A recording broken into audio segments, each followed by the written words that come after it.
In our previous videos, we dug up our tulips to store the bulbs for the summer. Right now, we already have, by October 1st, our bulbs are ready. You can plant until October 15th.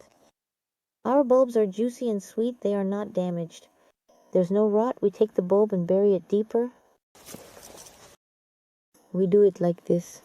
We need to mark out our flower bed as we want it across some color range that you have in onion.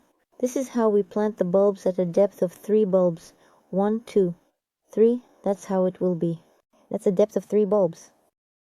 And we forget in spring.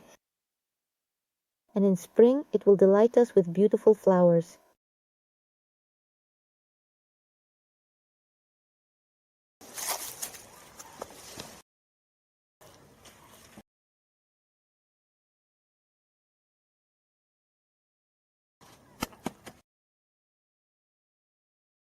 Beautiful rooms for you.